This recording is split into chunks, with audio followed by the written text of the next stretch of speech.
Boa tarde, queridos irmãos. Estamos aqui novamente, trazendo a palavra de Deus a todos. Para nós é um grande privilégio, uma grande alegria estar de alguma forma, mesmo em meio a essa crise, se comunicando. Mas antes de começarmos a nossa meditação, eu gostaria de estar orando com você. Então esteja orando comigo. Pai, nós agradecemos, nós te louvamos, Pai, porque apesar de tudo, Tu está nos dando vida e saúde, Pai. Pedimos agora que Tu nos dê entendimento da Tua palavra, para que possamos ler e compreender, Pai. Nos abençoe, Pai, guarde, livre do mal cada um dos Teus servos, Pai. Esteja com a nossa igreja nesse momento, Pai. Nós pedimos, nós rogamos em nome de Jesus. Amém. A mensagem agora é referente ao que nós estamos vivendo. Covid-19, coronavírus. Uma grande questão que tem surgido para alguns cristãos é: será que realmente, como cristãos, nós devemos ficar nas nossas casas? Não deveríamos estar reunidos num grupo de oração? Qual que é a atitude correta? Então nós queremos pensar um pouquinho sobre esse tema. Está bastante divulgado. As autoridades governamentais, as autoridades de saúde têm insistido para que se tome as precauções necessárias, para que se fique em casa. Há uma decisão até judicial já nesse sentido, voltado aos cultos religiosos. Mas, na verdade, o que eu queria pensar com os queridos não é necessariamente nessas questões. Evidentemente, nós como cristãos estamos submissos às autoridades, porque elas foram constituídas por Deus, como nós aprendemos em Romanos capítulo 13, e precisamos obedecê-las, e se elas não se contrapõem à verdade da palavra, precisamos estar sujeitos a elas. Mas eu quero, como pastor, fazer algumas considerações bíblicas e teológicas. Então eu quero usar esse tempo junto com os irmãos para essas informações. E eu vou ler um texto bíblico. Esse texto bíblico está lá em Isaías 26, versículo 20 a versículo 21. Diz assim: Vá para casa, meu povo, e tranque as portas. Esconda-se por um breve tempo, até que tenha passado a ira do Senhor. Vejam, o Senhor vem dos céus para castigar os habitantes da terra por seus pecados. A terra já não esconderá os que foram mortos. Ela os mostrará, para que todos os vejam. Todos aqueles que me conhecem e têm me acompanhado sabem que eu sempre fugi de interpretações sensacionalistas ou catastróficas. E com a minha formação, eu sempre procurei interpretar as escrituras sagradas no sentido histórico, gramatical, de acordo com a nossa tradição reformada e também batista.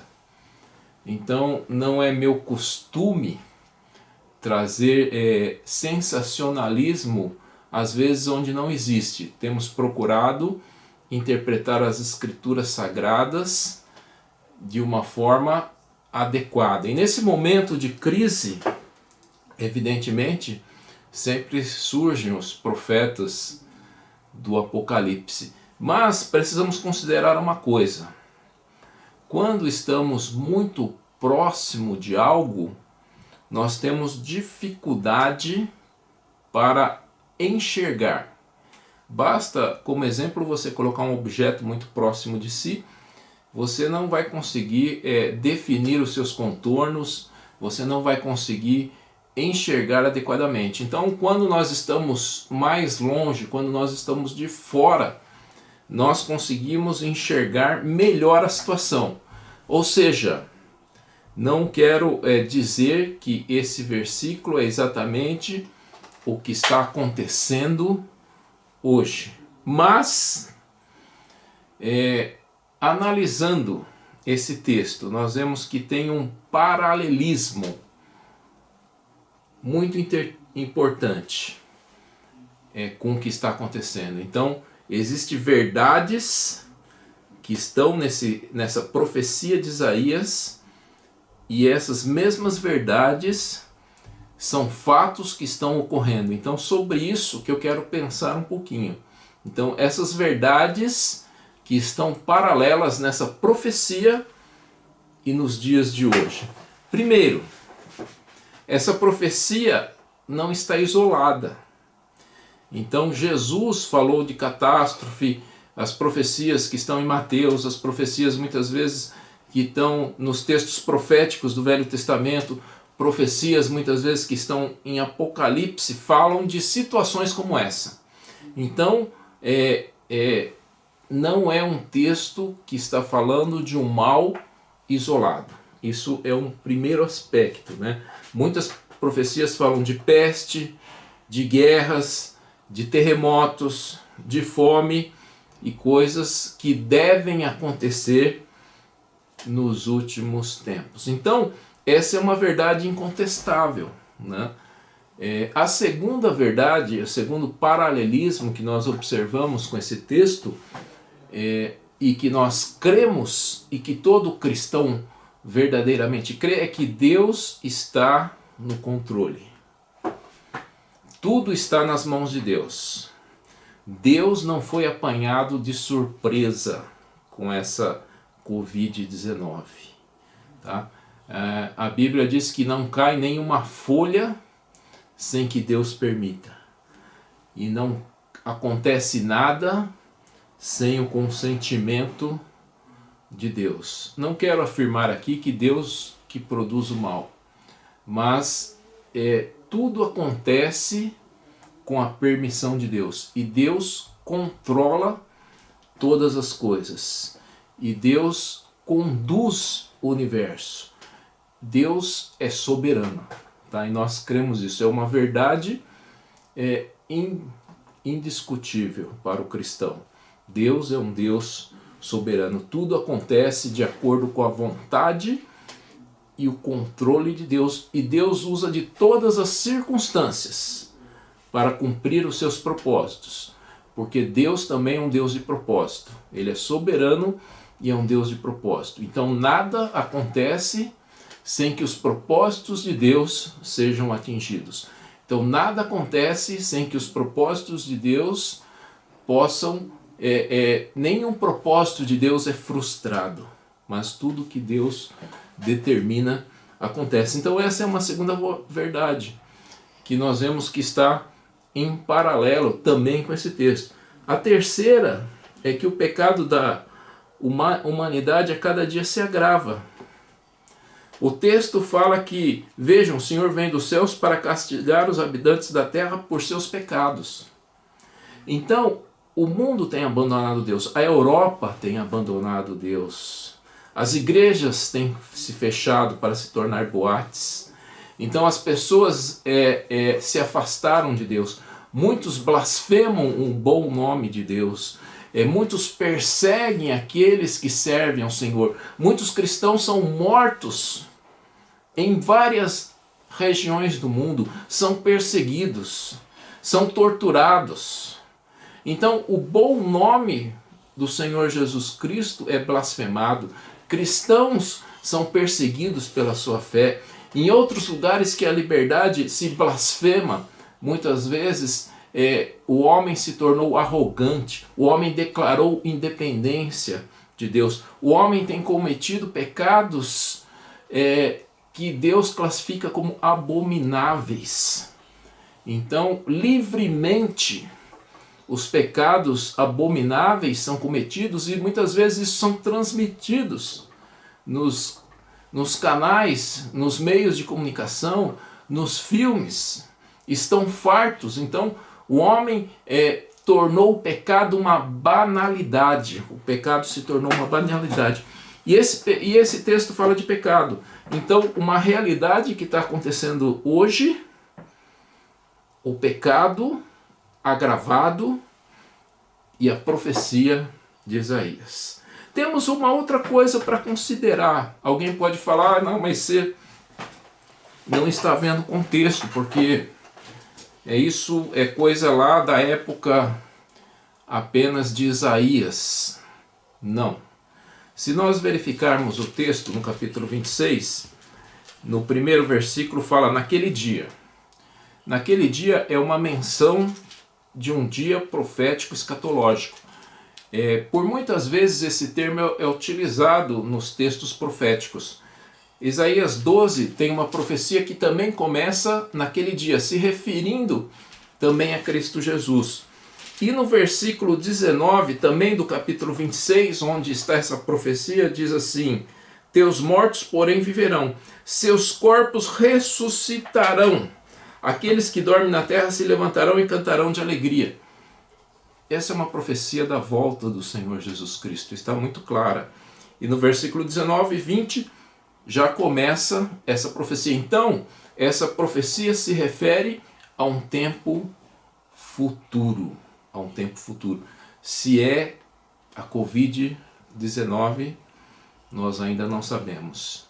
Mas o que nós sabemos é que essa profecia se refere ao tempo futuro. E o que nós sabemos é que muitas das verdades que estão aqui estão paralelas com aquilo que está acontecendo nos dias de hoje no mundo. Então, a primeira coisa, como nós falamos, que a profecia não está isolada, que Deus que está no controle, que o pecado da humanidade se agrava a cada dia e que a abrangência do vírus é mundial. Nós estamos falando em pandemia. Eu quero aqui explicar o que significa. São 3 palavras. Surto é quando se refere a alguma coisa local. Então teve um surto de gripe nesta cidade. Depois nós falamos de epidemia. Epidemia é quando isso abrange várias localidades. Né? Então nós tivemos a epidemia de gripe no estado de São Paulo. E quando nós falamos de pandemia, esse nome se refere a algo de caráter mundial. Por isso o nome mundial. E a profecia diz que isso também tem um caráter que é mundial. Diz assim, versículo 21, vejam, o Senhor vem dos céus para castigar os habitantes da terra por seus pecados. A terra já não esconderá os que foram mortos. Então, por 2 vezes fala da terra. Não fala do reino do norte, não fala de Judá, não fala de Samaria, não fala da Síria, mas fala da terra. Então, a abrangência dessa profecia é uma abrangência que diz respeito ao nosso mundo, a todos os lugares do mundo. Então esse é um quarto aspecto que está em paralelo com o texto de Isaías. É um quarto aspecto de uma verdade que nós estamos vivendo e de uma verdade que nós extraímos do texto. A quinta verdade é que o texto fala que não é possível esconder os mortos. A terra já não esconderá os que foram mortos. Então, os números se multiplicam. Já há um estudo para o Brasil de cientistas de que se as providências não forem tomadas, se calcula que possa chegar a 2 milhões de mortos. Devemos orar para que isso não ocorra. Essa é uma previsão se não forem tomadas as medidas necessárias. Nós vemos na Itália o número de mortos crescendo a cada dia. Nós vemos na França, na Espanha, nos Estados Unidos e em muitas outras regiões do mundo o número de vítimas aumentando. Então não se dá mais para esconder isso, não se dá mais para tentar dar uma outra solução, né? Os mortos e as vítimas têm aumentado a cada dia. E mediante essa nossa pequena meditação desse texto, então o que nos resta e o que podemos tirar de lições está lá no versículo 20, que diz: vá para casa, meu povo. Vá para casa, meu povo. Então é o momento de irmos para as nossas casas. Mas eu vou ficar em casa recluso. Você não vai morrer por causa disso. Talvez você morra se você se expor, mas não por ficar em casa. Você deve aproveitar esse tempo da melhor forma possível. Vamos pensar que Jesus, ele foi para o deserto e ficou uma quarentena literal. Uma quarentena literal são 40 dias. Ele ficou 40 dias no deserto, em jejum e oração. E quando Jesus saiu desse período, ele saiu fortalecido para cumprir o seu ministério. Então, não é o fim do mundo você ficar recolhido. Não é o fim do mundo você ficar em quarentena. Aproveite esse tempo. E eu quero dar algumas sugestões que também são alguns desafios para você crente em Cristo Jesus nesse período de quarentena. Primeiro, siga as orientações e não saia de casa sem necessidade. Tá? Infelizmente, muitas pessoas têm saído das suas casas sem nenhuma necessidade. E que eu tenho visto, estive no mercado ontem, eu só encontrei com idosos, mas idosos que eu estou falando é 60, 70, é mais de 80 anos. Eu não sei por que esse movimento, mas um número surpreendentemente grande de pessoas de alto risco. Né? Eu não sei porque talvez a forma que os jovens estão falando com os nossos idosos seja uma forma não muito adequada. Então, vamos ficar em casa. Siga as orientações e não saia de casa sem necessidade. A segunda recomendação e sugestão: aproveite para aprofundar a sua leitura bíblica. Algumas pessoas estão atrasados na leitura bíblica. Nós seguimos um roteiro de leitura bíblica. Coloque em ordem a sua leitura bíblica. E se você não começou, então comece agora. Você vai ter bastante tempo para fazer a leitura bíblica. E se você já está fazendo e está em dia, então faça uma leitura mais minuciosa. Faça uma leitura mais detalhada. Então você não precisa só fazer aquela leitura básica, mas você pode fazer uma leitura mais minuciosa, mais detalhada. Aproveite para ler bons livros. Leia bons livros. Então você pode muitas vezes ler livros digitais. Você pode comprar livros pela internet, vão entregar esse livro na sua casa. Então aproveite para ler bons livros. Dedique-se à oração. Uma terceira sugestão: ore pelos pastores, para que os pastores tenham sabedoria para conduzir a igreja nesse momento. Nós nunca passamos por isso, tá? Nem a geração dos nossos pais passou por isso. Isso é uma coisa inédita na história da humanidade nessas condições. Então, precisamos ter sabedoria. Precisamos que essa sabedoria venha do alto. Então, ore pelos pastores. Ore pelos missionários. Né? Lembre-se de orar pelos nossos missionários.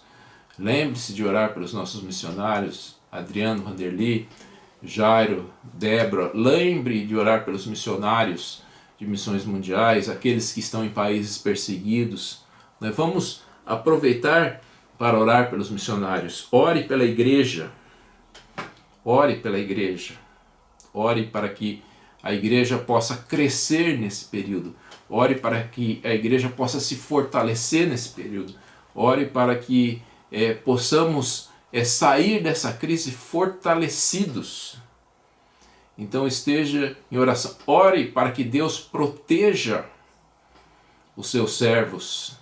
Sempre quando você precisar sair para ir no supermercado, para fazer alguma coisa urgente, esteja em oração, para que Deus te livre do contato. Precisamos ter essa atitude de oração, para que Deus esteja nos livrando. Ore para o seu filho, ore pelo seu cônjuge. Então ore pelos irmãos da igreja, que Deus esteja livrando cada um do contágio, do mal. Estejamos esse tempo em oração. Aproveite o tempo com seus filhos ou com o seu cônjuge. Muitas pessoas no dia a dia, na correria, chegam à noite apenas para dormir, saem cedo, e tantas atividades, não têm oportunidade de conversar, não têm oportunidade de dialogar.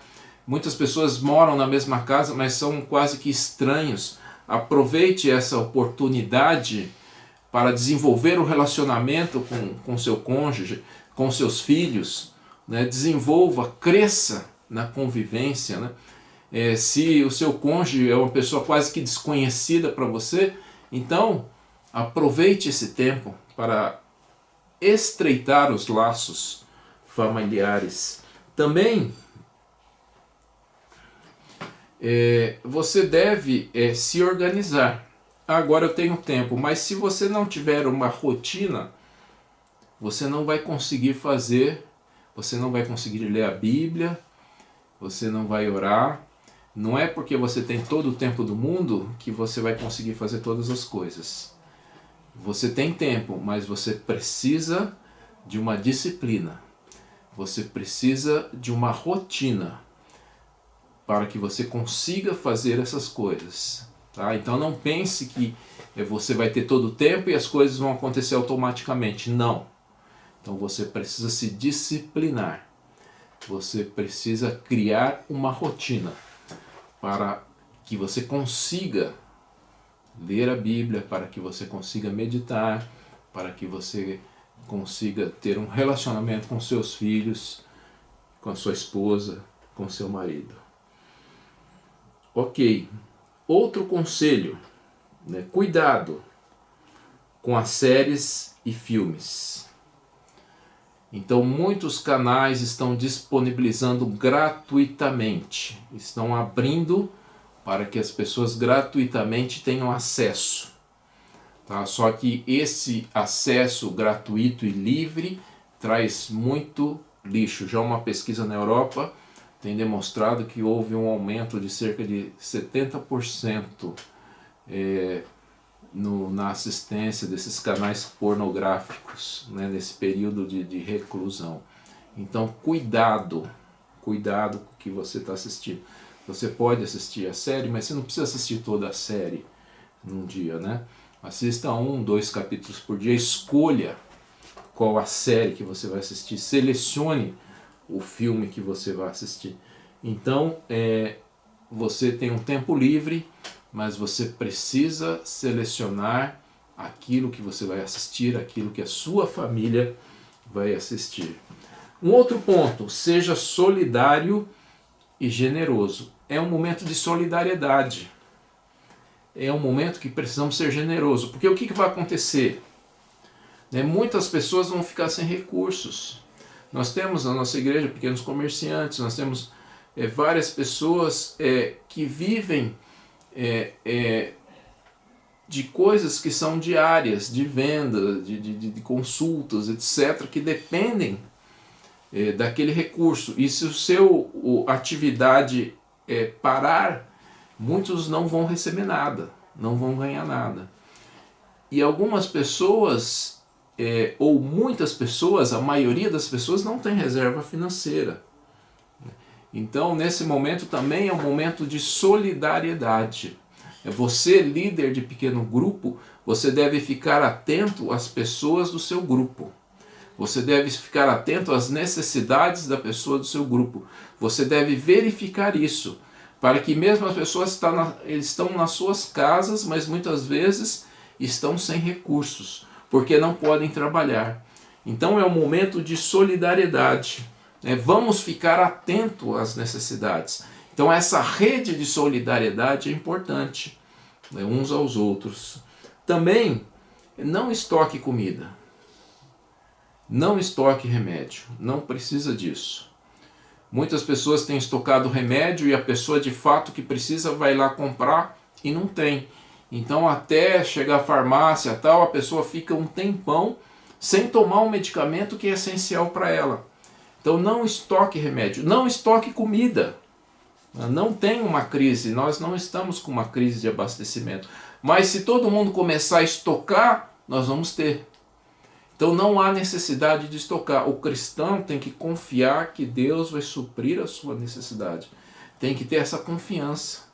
Então quando nós estocamos, nós deixamos de confiar no Deus que supre a nossa necessidade. Então não estoque comida, não estoque remédio. E não deixe de contribuir com a igreja, porque as contas também da igreja continuam, nossas responsabilidades financeiras continuam. Você pode realizar transferência, depósito bancário, a nossa relação com Deus, o que nós cremos na área de mordomia cristã, na área de dízimo, não muda no momento de crise. Enfim, meus irmãos, eu quero terminar essa palavra com uma leitura do texto que está lá em 2 Crônicas 7:14, 2 Crônicas 7:14, que diz assim: Então, se o meu povo que se chama pelo meu nome humilhar-se e orar, buscar minha presença e afastar-se dos seus maus caminhos, eu os ouvirei dos céus, perdoarei seus pecados e restaurarei a sua terra. Então é o momento de cumprirmos isso que está escrito aqui. Se o meu povo que se chama pelo meu nome humilhar-se, orar, buscar minha presença e afastar-se dos seus maus caminhos, eu os ouvirei dos céus, perdoarei seus pecados e restaurarei sua terra. Que Deus vos abençoe. Amém.